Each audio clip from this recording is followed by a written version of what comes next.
15 जुलै कुंकळे जाल्ल्या क्रांतिकारी लढ्याक सरकारी पावड्याचेर याद करतले। हो दीस राष्ट्रीय हुतात्मा दीस म्हूण पायतले अशें मुख्यमंत्री दोतोर प्रमोद सावंत हांणी सांगले। हे कार्यावळींत कुंकळेच्या हुतात्म्यांक आर्गां ओंपले।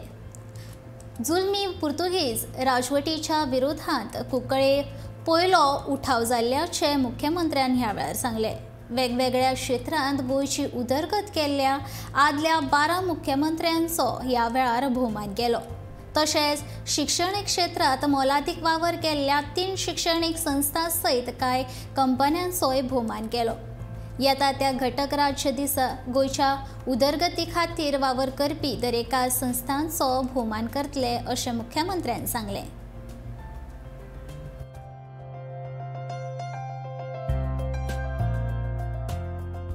आयच्या दिसा आमी 15 जुलै हो दीस आमच्या कुंकळेच्या हुतात्म्याच्या यादीक राष्ट्रीय स्तराचेर हो दीस जाहीर करता।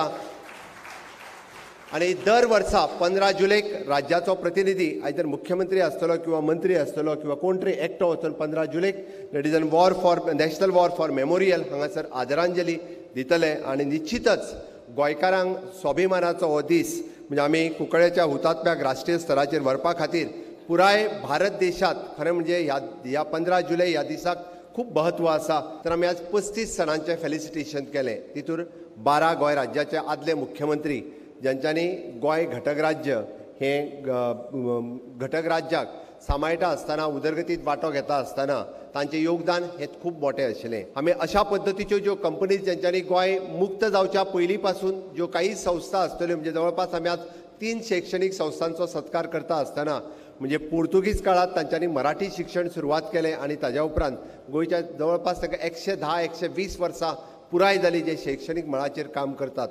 मायनिंग कंपनी आसतल्यो, फार्मास्युटिकल्स कंपनी आसतल्यो, धेंपो आसतले, चौगुलीज आसतले, सालगांवकर्स आसतले, म्हणजे गोंयच्या मुक्तीच्या पयलीं बी गोंयच्या आर्थीक उदरगतीत तांच्यांनी वांटो घेतलो। खंय तरी तांकां केन्ना तरी आमी भोवमान करपाक जाय आशिल्लो असा अर्थ आपण काढता येईल। म्हणूनच इतर राज्यातील लोकांना इथं यायला आवडतं, राहायला आवडतं आणि ते परत परत गोव्यात येतात। गोव्याची खा प्या मजा करा अशी प्रतिमा मध्यंतरी झाली। गोवा मुळातच वेगळा आहे। इथे सर्व धर्माचे लोक गुणागोविंदाने नांदत आहेत। पण राजकीय स्वार्थासाठी लोकांमध्ये फूट पाडण्याचे प्रयत्नही अजून चालू आहेत। आपण जर या गोष्टीचा विचार केला तर गोवा एक आदर्श देशातील आदर्श राज्य आपण बनवू शकतो। सर्वांनी एका विचाराने एकत्र जर चालले, ऑपोजिशन सगळ्या गोष्टी आहेत, परंतु गोव्याच्या राज्याच्या आणि राष्ट्राच्या भल्यासाठी आपण तिथं कुठेतरी कॉम्प्रोमाइज करता कामा नये।